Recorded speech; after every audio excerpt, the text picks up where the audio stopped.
episode 67 of the Real Estate Huddle. Today, we are going to talk about some new construction and the steps of planning and purchasing a new home and what that looks like, and some behind the scenes type stuff, for new construction right here specific to the Denver area. So we'll talk a little bit about the different options that are out there, but mostly it's like how to find it, how to plan for it, and then what to expect through a new build process. So I'll open it up to you guys. The first step is really just the planning, right, that goes behind it. And if people end up buying a new home in Denver, where does that process start typically? How do they start buying a new build? Yeah, there's a couple starting areas. More traditionally, if you're buying it as what they call, there's a couple different terms for it, but like a dirt start. Mm-hmm.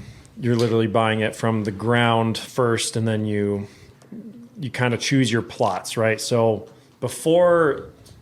What is a plot? Yeah. So before a division is built, a subdivision is built, or whatever, a community is built, they have a ton of planning that goes into it. Then they have soil testing, and they have they're grading it for whatever type of terrain they want it to look like, and then they start plotting it out. And those plots are what your house is going to sit on, right?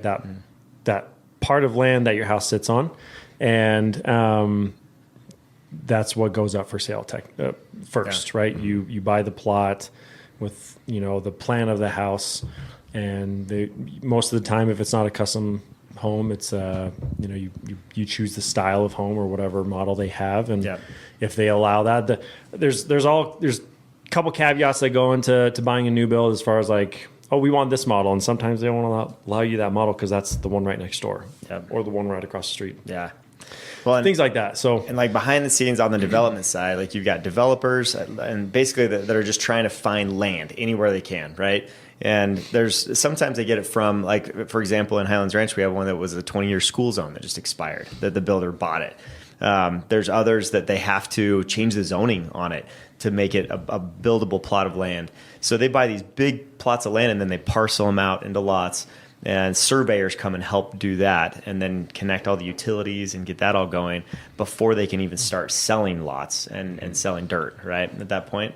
And so that's what's going on in the background. I'm talking about the minds of the consumer. How are they planning for this? Mm-hmm. If I was trying to buy a new build, where would I start? I'd say you can start the wrong way or the right way. Mm-hmm. So if you don't know what you're doing, you can show up. You say, hey, I want to see this plot, or I want to see this new build community. Mm-hmm. And the person who's going to meet you there is the builder's sales rep. Mm-hmm. And the key word there is builder's sales rep. So they represent the person that's selling it. They don't represent you as a buyer.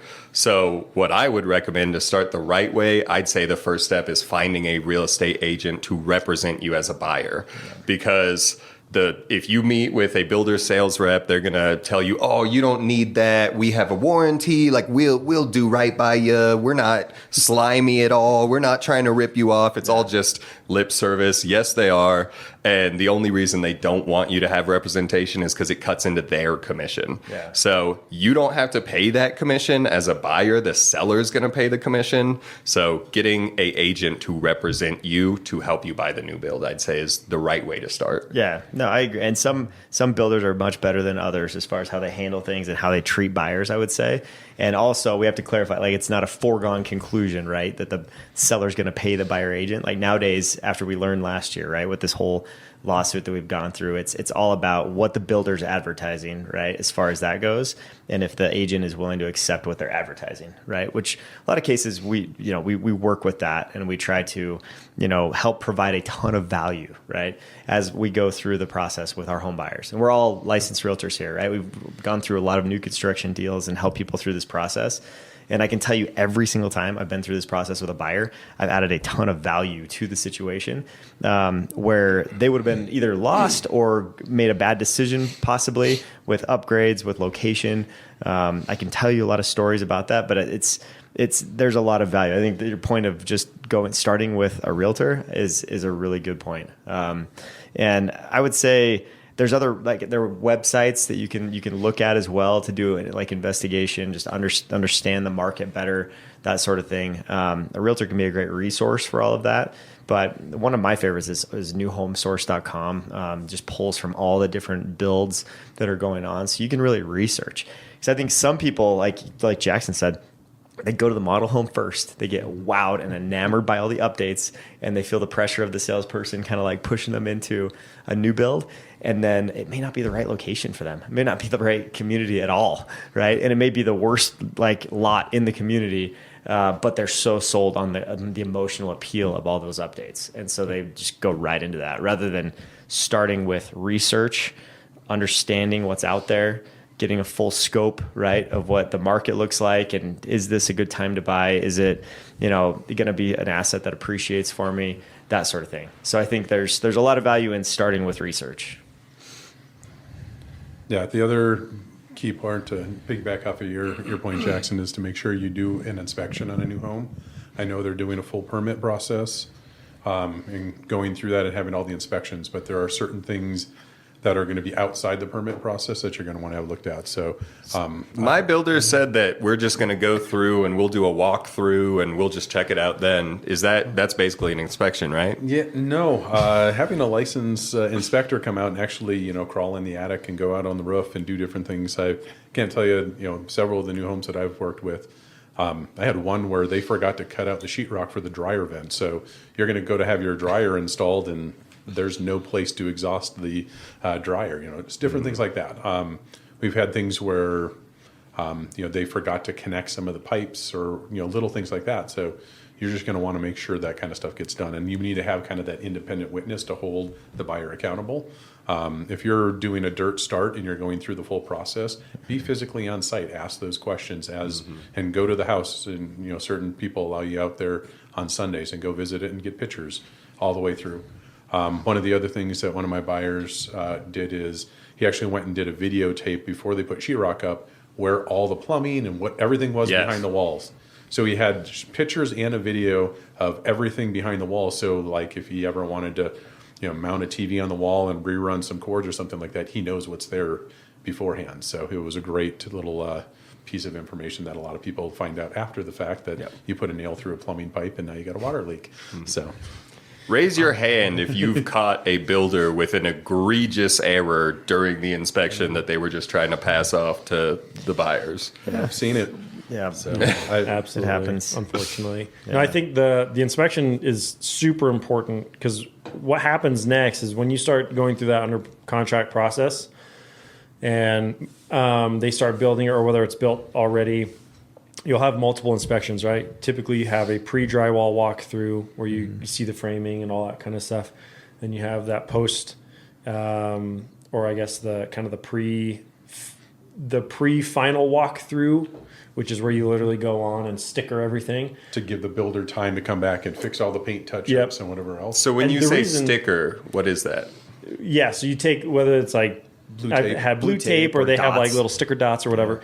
You're going through and looking at all the things that you see that need to be fixed, whether it's like paint, drywall, cracks, or the drawer in the kitchen doesn't close right what, or whatever. your flooring's chipped or whatever. Just the cosmetic stuff that you want fixed. And sometimes there's bigger issues. But going back to the inspection, the reason that's so valuable to have that done before all that is because what I do as the realtor, I pull that inspection report up and I'm walking through the house again with the builder, or the superintendent is typically who you're with, and walking through saying, hey, this is what we see on the inspection report. We want this addressed as well.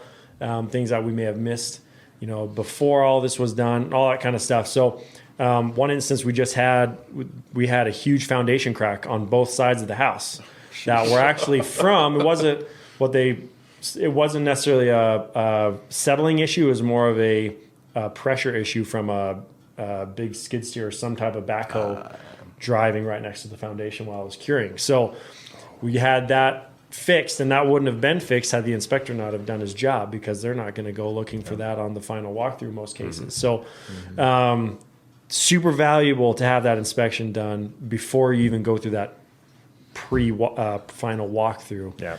Because you'll catch things that most of the builders either will not tell you about or haven't caught themselves. Yeah. And For sure. there's an expression, I had au pairs that comes from Brazil, that's the ox works once, but the donkey works twice. And it's essentially saying if you do good work the first time, you're done. But if you mess it up the first time, then you have to do it again anyways. That's true. And a lot of these builders, they're just looking for the cheapest people that they can find to do the plumbing, the cheapest people that they can find to do the electrician's work. And a lot of those tradies, because they're not in communication with each other, they'll mess up each other's work. So I had a new build home where they put in all brand new carpet, and then tradies came in, ripped up the carpet, dragged heavy stuff over the carpet, like just literally destroyed the whole brand new carpet doing this other work. And so that's something where I don't think a lot of people realize that these tradespeople who are working on the house are not always coordinated well. Yeah. And they're not always doing things in the right order of operations to where they're not going to interfere with each other. So Well, I'm thinking back to it now. You had two really rough new construction experiences with Alex and his place, Yep. with Century, Yep. and then with your place. Yep. The square footage was not accurate with what they were advertising, and like just Yes. some crazy stuff that came up for you. So I can tell, like I can sense that, like I'm not a fan of resentment, builders. right? Where I've had a lot of great experiences with builders, so I hear, because I was a part of those, so I remember exactly what you were going through. So I totally get where you're coming from. And that one with Lennar. Yeah. Oh, yeah. We've had a few of those. I mean, we have a client that's had over. He told us over 100 warranty meetings with Lennar after closing in a couple of years. And so it's just not fun, you know. And I think that these builders, they go through stints where they're maybe they're superintendents and their subcontractors were really not doing a great job, and then they cleaned house, and then they hire again, and then they're delivering a totally different experience the next time around. But there's some consistencies there too, I think, amongst builders. Part of the research, right? That's part of the research portion at the very beginning, is looking at the reviews of every builder in whatever community you're looking at, because not all builders are equal. And the same builder is different in a different location. Yeah. Because Yep. a builder that I would say is really good here in Colorado, I've seen many videos of like down in Arizona where their quality is horrible. Like they built a brick retaining wall that like when you pushed on it, it fell over. Like if that's how they build a retaining wall or like a fence wall, you can tell what else are they gonna shortcut? Yeah. So And tile material cracked on the roof. You see that type of stuff, and it just goes exponentially worse. Well, it goes back to so builders, they're a glorified general contractor. They're contracting out all their work to these tradesmen, and so you're not going to get the same tradesmen in every single community, and so everyone's different. Obviously, what you want to look for is the standard of their work, right? The reviews that they get from people, and most nationwide builders will have a reputation, good or bad.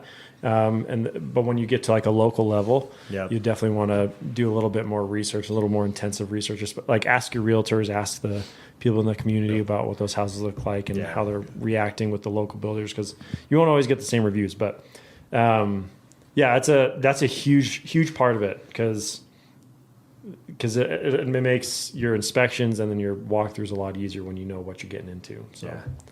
And who writes the contract if it's not a new build house? If it's not a new build house? Yeah, if it's a regular resale. And who writes the contract if you're buying a new buyer's construction? sale, or the sales rep. Yeah, that's a big... And even more so, the lawyers for the builders. Yeah, it's all standardized contracts. This is something that I would say you have to know before you're going to buy a new build, is I'd say 99% of builders' contracts. If you have a dispute, you have to go to binding arbitration. And I'm not a lawyer, this isn't legal advice, but this is what a lawyer has told me. That binding arbitration is always with former builders as the arbiters. Wow. So you have no recourse. You cannot sue them. You cannot go through the normal channels that you would if somebody did you wrong in a home buying transaction. You have to go to binding arbitration that is already biased against you from the very start. So that is something that if you're buying a new home, I think you have to know before you do that. The deck is stacked in their favor. So, and some of those contracts, the last one I seen was over 100 pages. So you're going to want to know what that is because you're signing up for it. I just read through one with Toll Brothers, and I think Toll Brothers is one of the best builders in Colorado. I think them and Taylor Morrison are my two favorites probably. But the Toll Brother and any builder, they give themselves about 2 years to finish the home. In some case, 3 years to finish the home. So they don't make. I mean, they'll tell you like I think it's going to be a 14-month build time or a 10-month build time.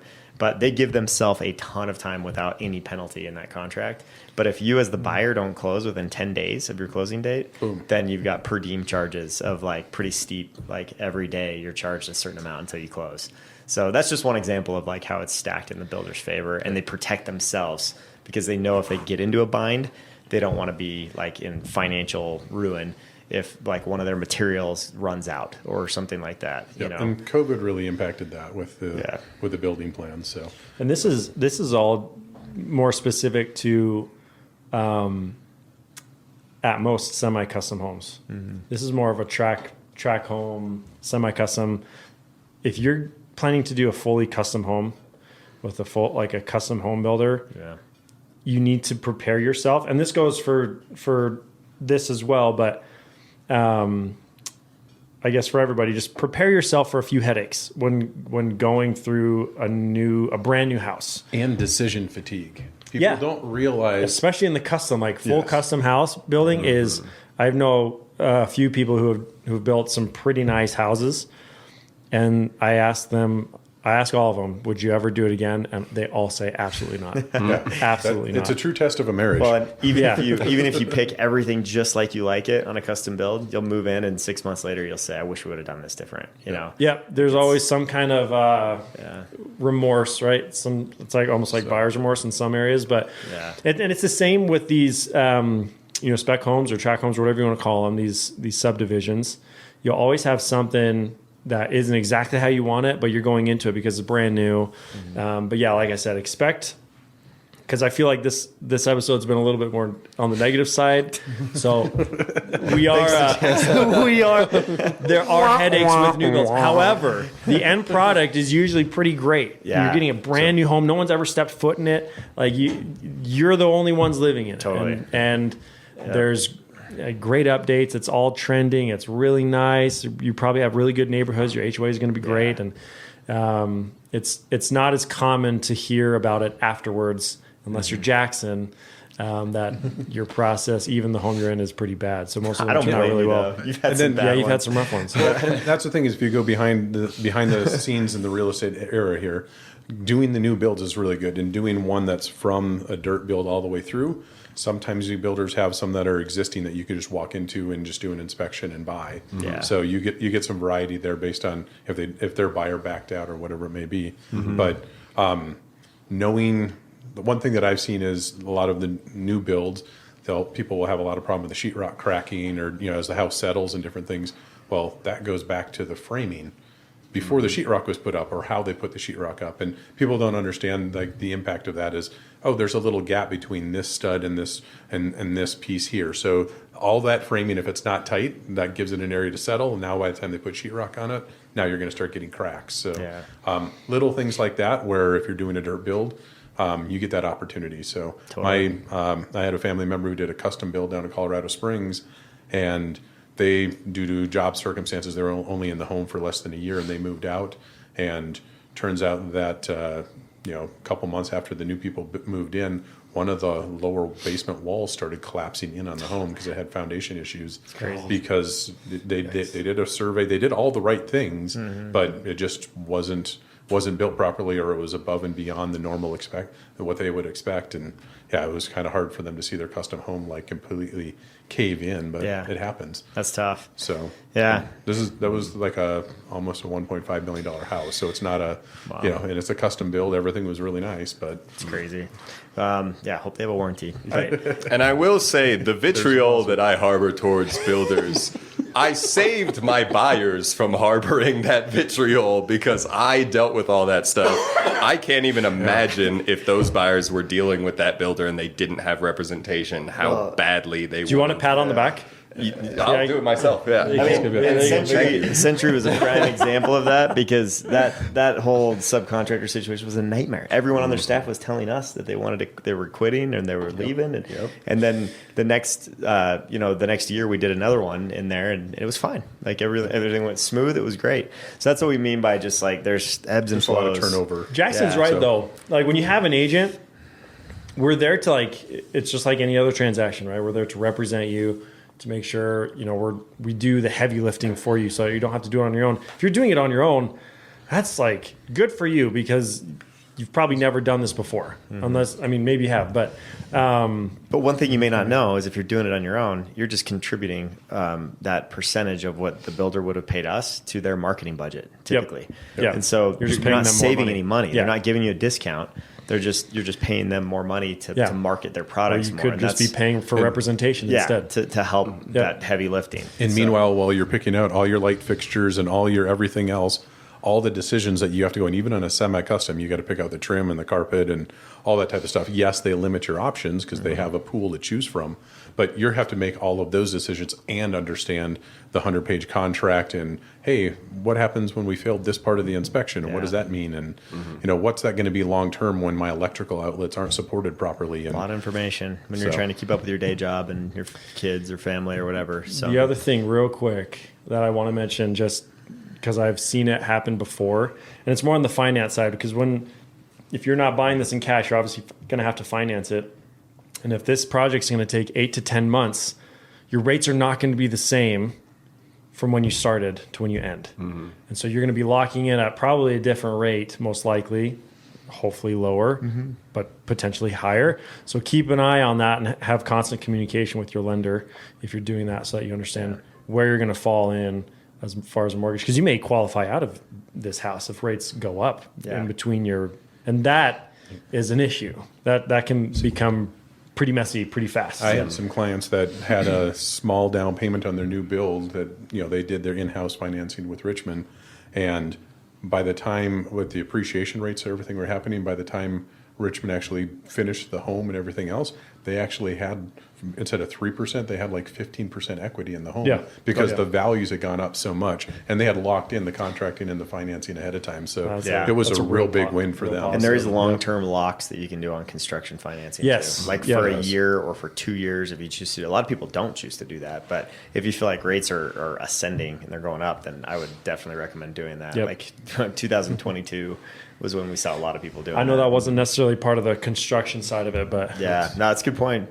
And I think like a lot of people don't understand, like with building permits, the reason why building permits are so necessary is, one, so that builders are keeping the rules and it's inspected by a third accountability party, factor, county or city inspector, right?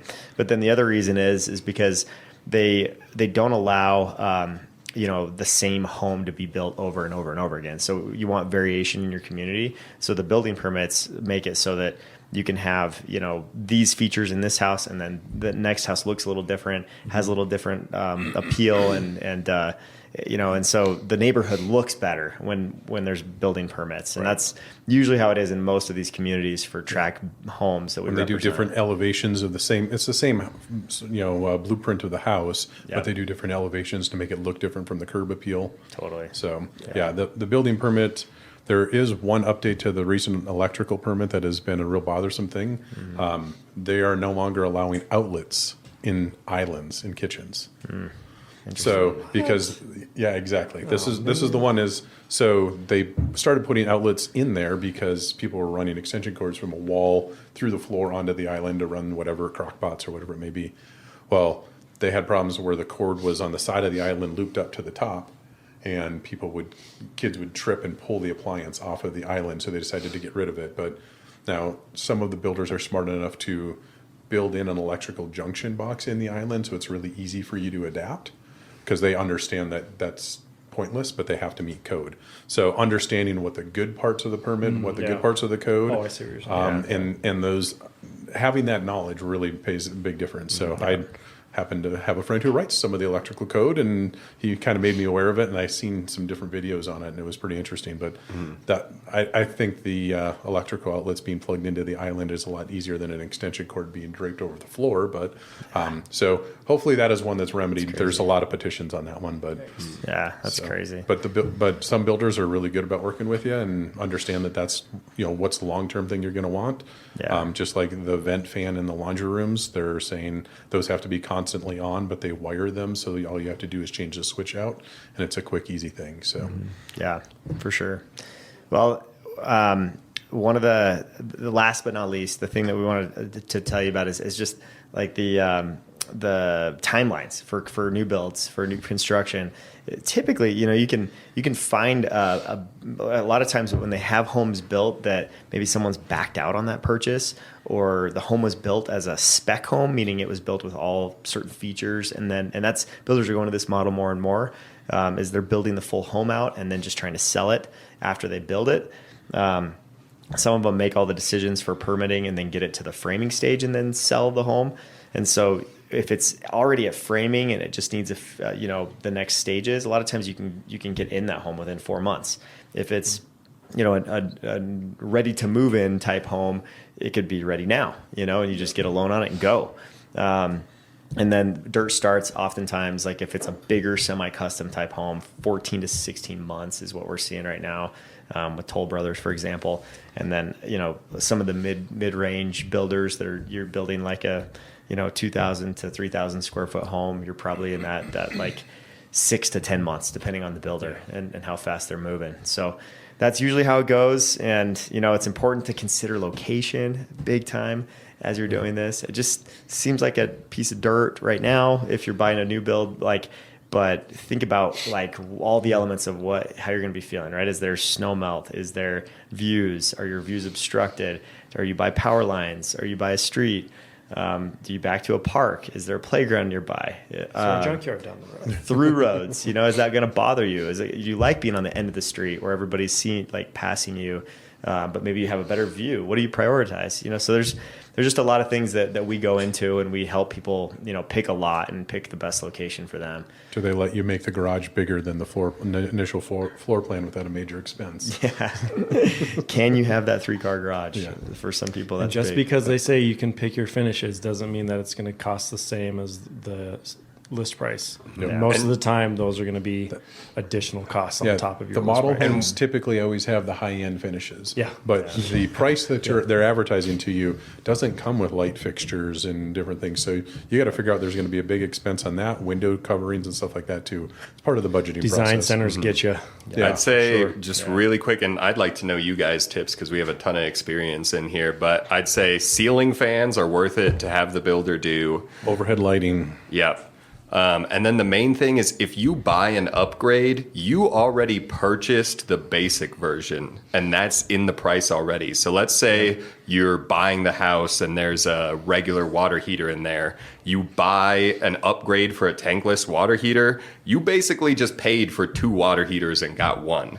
So that's something that I would think about as well if you're upgrading, is that whatever you're upgrading from is already baked into the price when you purchase it. And some things with the builder, you may be able to do it for cheaper Yeah. later. And then other things, it's a great deal with the builder. Like Yeah. basement finishes are usually a really good deal with the builder. So that's an insight too. What were you going to say? Yeah, what you had mentioned about electrical, spend the extra money, do the electrical, wire for a ceiling fan. Even if you don't use it, cap it off. Those types of things there, because especially electrical and plumbing and that type of stuff is so much cheaper to do before the drywall's up and before all of the actual finishes in. And you always get your money back on that and then some. So I don't know if you've ever paid to put extra lighting in a room that, like in a mid-level house, where you're trying like the main floor of the home where there's an upstairs and you don't have access, and having people come in and have to do all the drywall repair and everything else. So much easier just to do it ahead of time. So For sure. Yeah. Awesome. Well, hope this has been helpful for you if you're planning your new home, trying to figure out construction timelines, and just, have some exciting things coming for you as far as housing goes. Hopefully this has been helpful. And if you need more resources or you'd like to start this process, definitely click on our links below to get in touch with us, the Dreamsmith team. We're here to help you here in the South Denver metro area, and there's lots of great new construction communities that are around here that we can help you dig into and get to know, so that you can find out if that might be a good fit for your first home or next home. So thanks for listening today, and we'll see you on the next one.